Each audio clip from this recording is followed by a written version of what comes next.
চট্টগ্রাম বিভাগ বাদেই কমপক্ষে 720টি আইসিইউ বেড থাকা জরুরি।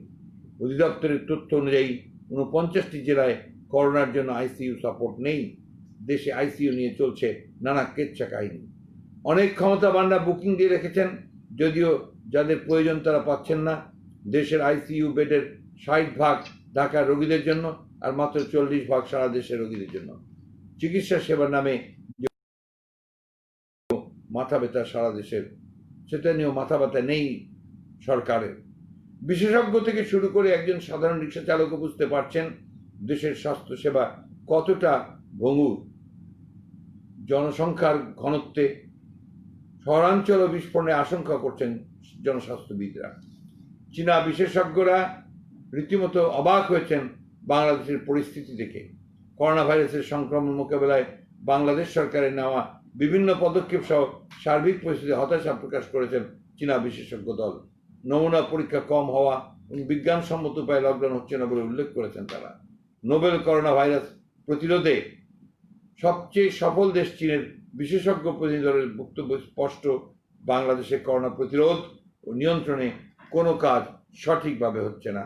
দেশে করোনা রোগী শনাক্ত হওয়ার আগে প্রতিরোধ পরিকল্পনা যে নেওয়া হয়নি তা এখন একেবারেই স্পষ্ট। খোদ আইইডিসিআর ও স্বাস্থ্য মন্ত্রণালয়ের 3টি হটলাইনে এ সংক্রমণ সম্পর্কে জানতে, উপসর্গ ও পরীক্ষা করাতে চেয়ে ফোন এসেছে 1,27,00,000। এই পরিসংখ্যানটি বিশ্লেষণ করলেই পাওয়া যায় প্রকৃত অর্থে দেশের কত মানুষ করোনা আক্রান্ত ও উপসর্গ বহন করছে। নিশ্চয়ই অপ্রয়োজনে কেউ ফোন করবেন না, এমনটি বলাই যায়। সারা দেশে এ পর্যন্ত সকল বিএনপি নেতৃবৃন্দ করোনায় আক্রান্ত ও আক্রান্ত হয়ে মৃত্যুবরণ করেন তাদের তালিকা উল্লেখ করতে চাই আমরা। বিএনপির আমি বলছি, মোট আক্রান্ত 284 জন, মৃত্যুর সংখ্যা 73 জন। এছাড়াও তালিকার বাইরেও বিএনপি অঙ্গ সংগঠনের সংগঠনের অনেক নেতা কর্মী আক্রান্ত হয়েছেন।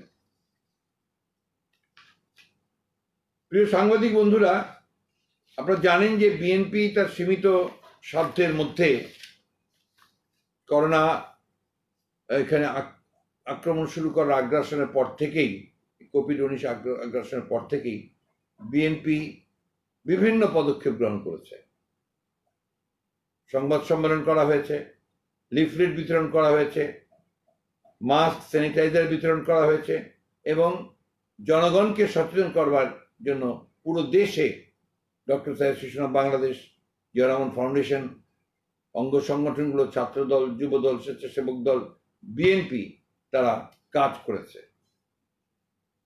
দুর্ভাগ্যের বিষয় যে যখন ত্রাণ বিতরণ শুরু হয়েছে, একদিকে আওয়ামী লীগের নেতা কর্মীরা তারা ত্রাণ লুটপাট করেছেন, অন্যদিকে বিএনপির পক্ষ থেকে তার নেতা কর্মীরা যেন ত্রাণ দিতে না পারেন তার জন্য তারা হামলা চালিয়েছেন। এমনকি পুলিশকে পর্যন্ত তারা মাঝে মাঝে ব্যবহার করেছেন, গ্রেফতার করেছেন নেতা কর্মীদেরকে।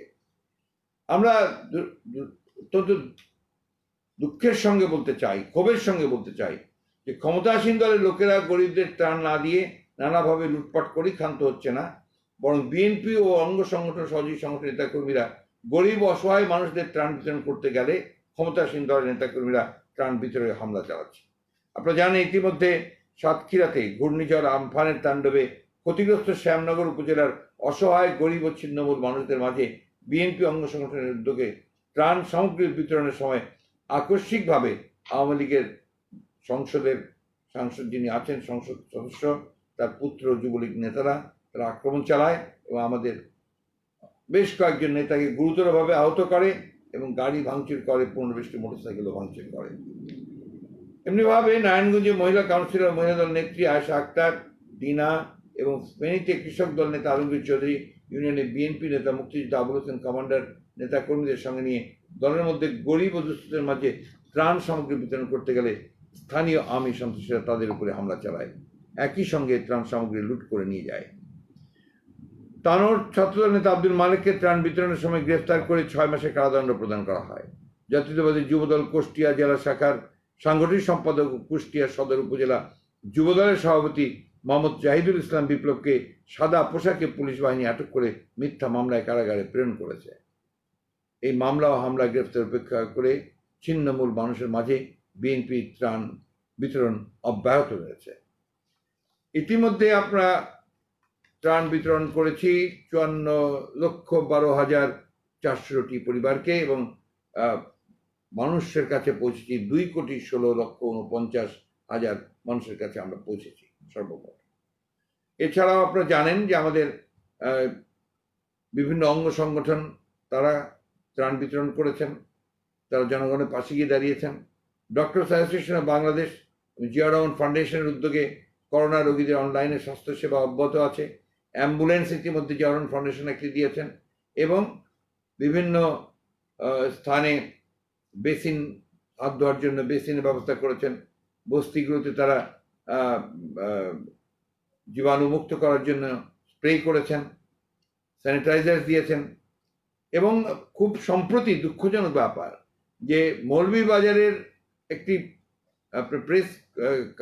প্রেস ক্লাবে জনাব আমাদের তারেক রহমান সাহেবের নামে, আমাদের যে ভারপ্রাপ্ত চেয়ারম্যান মহোদয় জনাব তারেক রহমান সাহেবের নামে পিপিই বিতরণ করা হয়। সেখানে আওয়ামী লীগের পক্ষ থেকে সাংবাদিকদেরকে আপনার নাজেহাল করা হয় এবং ওখানকার যিনি ভাইস প্রেসিডেন্ট আছেন তাকে নির্যাতন করা হয়। আমরা এর তীব্র নিন্দা জানাচ্ছি। অর্থাৎ মানুষের কল্যাণের জন্য দুস্থ দুর্গত মানুষের পাশে দাঁড়ানোর ব্যাপারটাও আওয়ামী লীগের কাছে পছন্দের নয় এবং তারা পুরো বিষয়টাকেই সম্পূর্ণ দলীয়করণ করতে চায়। প্রিয় সাংবাদিক বন্ধুরা, আপনারা ইতিমধ্যে জানেন যে এই দুঃসময়েও আপনার যে করোনা সিচুয়েশন এরকম হওয়ার পরেও ইলেকট্রিসিটি বিলে আপনার ভৌতিক বিল তৈরি করা হচ্ছে এবং প্রচুর, যেখানে 5,000 6,000 টাকা বিল হয় সেখানে 30 থেকে 35,000 40,000 পর্যন্ত বিল করা হচ্ছে। এই বিষয়টার আমরা তীব্র নিন্দা জানাচ্ছি এবং অবিলম্বে এই বিলগুলো যেন আপাতত বন্ধ করা হয়, সংশোধন করা হয়, সে বিষয়ে আমরা দাবি জানাচ্ছি। আমরা পূর্বেই বলেছিলাম যে এখন এই দুঃসময়ে আপনার electric bill, income tax, advance income tax, municipal tax, অন্যান্য ট্যাক্স যা আছে তা আপাতত আপনার এখন নেওয়া বন্ধ করা উচিত, এই জন্যে যে তাতে মানুষের পক্ষে এখন অসম্ভব হয়ে দাঁড়িয়েছে এই সমস্ত ট্যাক্স পেমেন্ট করা। কিন্তু এই ট্যাক্সগুলো এখন আরো চাপ দিয়ে তাদের কাছ থেকে আদায় করা হচ্ছে। আমরা অত্যন্ত ভারাক্রান্ত হৃদয়ে বলতে চাই যে আমাদের অনেক গুণীজন চলে গেছেন, এখন মানুষ অনিশ্চয়তায় ভুগছে পুরোপুরি। এই অবস্থা থেকে বেরিয়ে আসা আমরা জানি যে শুধুমাত্র সরকারের একার পক্ষে সম্ভব নয়, সারা বিশ্বেই এই সমস্যা চলছে।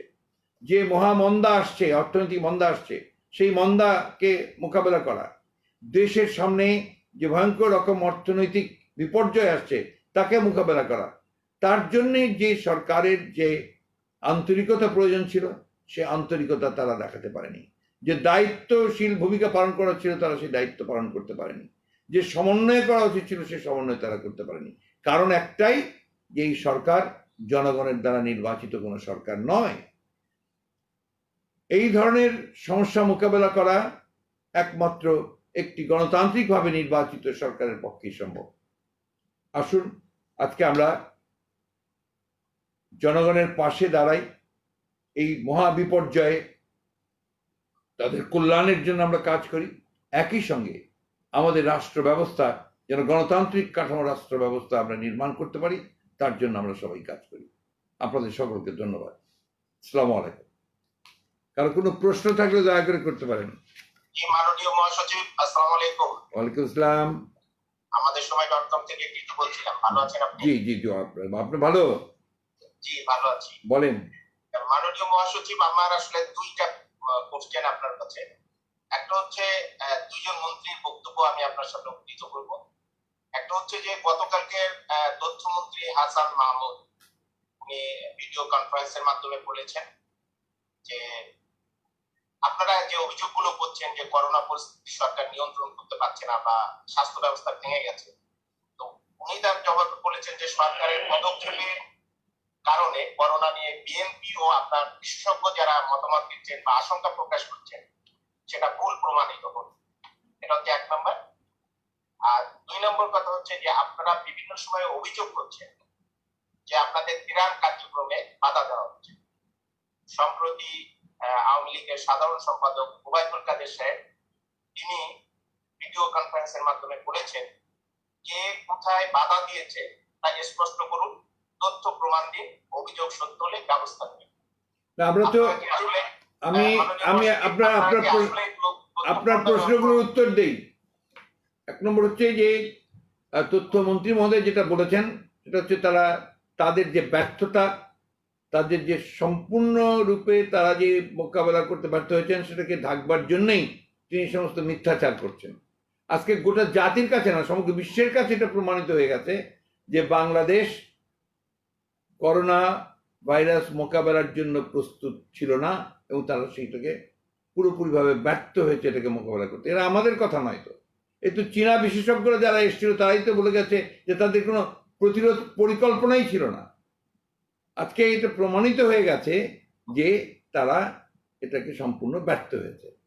এটা আপনি বাংলাদেশের যারা বিশেষজ্ঞ, শুধু না সাধারণ মানুষদের জিজ্ঞেস করলেই তো বুঝতে পারবেন যে কত মানুষ আছেন যারা আপনার টেস্ট করতে গিয়ে টেস্ট করতে পারছেন না, কত মানুষ আছেন যারা টেস্ট করতে গিয়ে ওখানে মারা গেছেন, কত মানুষ আছেন যারা অক্সিজেনের অভাবে মারা গেছেন, কত মানুষ আছেন যারা সাধারণ চিকিৎসার জন্য আপনার কোনো হাসপাতালে যেতে পারছেন না। অর্থাৎ স্বাস্থ্য ব্যবস্থা যে পুরোপুরিভাবে ভেঙে পড়েছে এটাই তার প্রমাণ। দ্বিতীয়ত হচ্ছে যে আপনার সাধারণ সম্পাদক ওবায়দুল কাদের সাহেব যেটা বলেছেন যে প্রমাণ, আমরা তো সুস্পষ্টভাবে আমাদের আপনার এই যে বক্তব্য, সেই বক্তব্য আমরা বলেছি যে আপনার সাতক্ষীরাতে, এবং আমি আপনাকে আবারও রিপিট করে দেই, নারায়ণগঞ্জের মহিলা কাউন্সিলর আয়েশা আক্তার, এরপরে সাতক্ষীরাতে আপনার আমাদের সাতক্ষীরার আহ্বায়ক সহ হচ্ছে 21 মে তারিখে তার কমপক্ষে 15-20টি আপনার মোটরসাইকেল ও মাইক্রোবাস সহ ভাঙচুর করা হয় এবং তাদেরকে আপনার আহত করা হয়।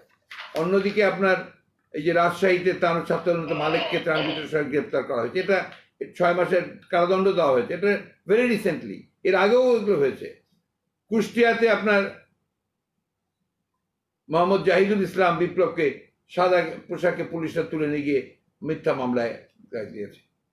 আমি যে কথাটা বলতে চাই সেটা হচ্ছে যে তারা বিগত 1 যুগ ধরে তাদের অবৈধ ক্ষমতাকে পাকাপোক্ত করবার জন্য তারা সব রকমের যে আপনার কূটকৌশল সেগুলোকে তারা অবলম্বন করেছেন এবং বাংলাদেশের রাষ্ট্রযন্ত্রকে ব্যবহার করে তারা ক্ষমতায় জোর করে বসে আছে।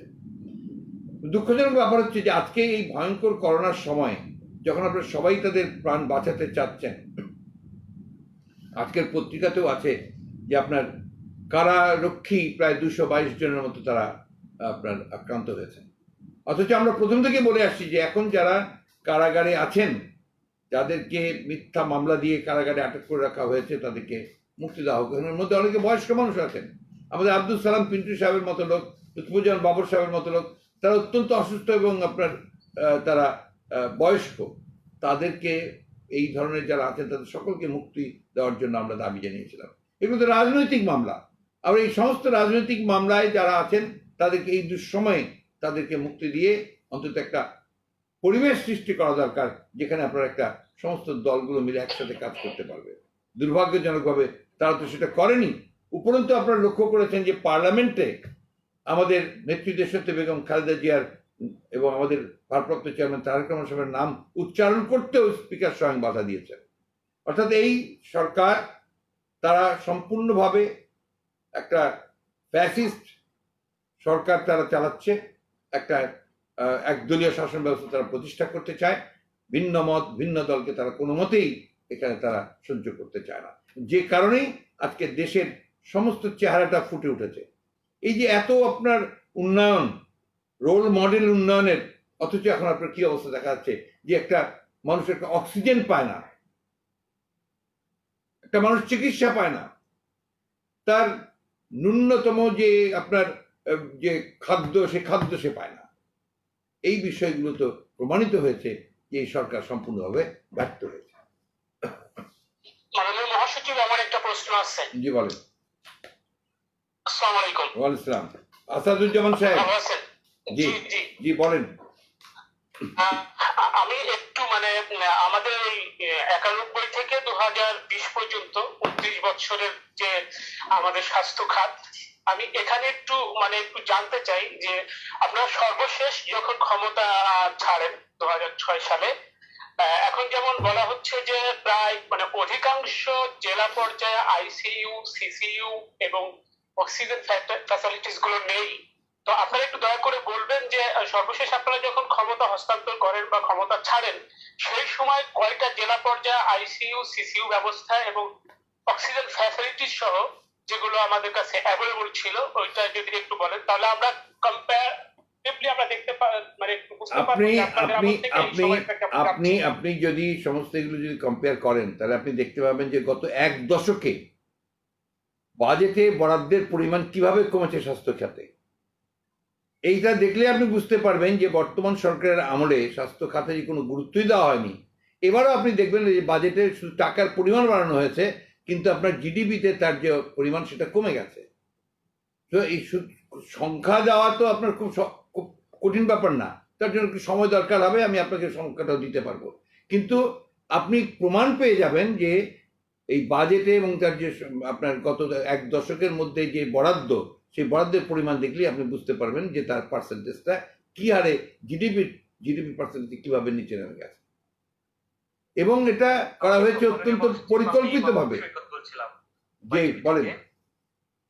মাননীয় মহাসচিব, আপনারাও যেমনটা প্রথম থেকে বলছেন, আজকেও বললেন যে করোনা সংকট মোকাবেলায় সরকারের ব্যর্থতাগুলো তুলে ধরছেন। পাশাপাশি সংসদে আপনাদের সদস্যরা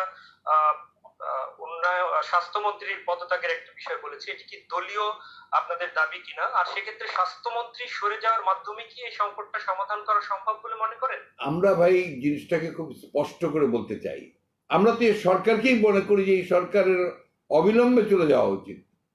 কারণ এটা প্রথম থেকে সে নির্বাচিত সরকার নয়, এবং চলে যাওয়া উচিত এই কারণে যে তারা তো জনগণের ম্যান্ডেট নিয়ে আসে নাই, এবং এখন তারা সম্পূর্ণভাবে সব মানুষের সমস্যার সমাধান করতে ব্যর্থ হচ্ছে। তো সেই ক্ষেত্রে স্বাস্থ্যমন্ত্রীর পদত্যাগ তো চাইতেই পারে এমপি সাহেবরা। যে মাননীয় মহাসচিব, একটু সাপ্লিমেন্টারি করি। করোনা কালে আমরা জানি যে বিএনপি চেয়ারপারসন এখন ঘরে রয়েছেন, উনিও প্রবীণ মানুষ। তো এই সংকটে ওনাকে যাতে সংক্রমিত না হন, সেজন্য আসলে কি ধরনের চিকিৎসা নেওয়া হচ্ছে, অথবা তার টেক কেয়ারটা কিভাবে? সব ধরনের ব্যবস্থা নেওয়া হয়েছে এখানে। তো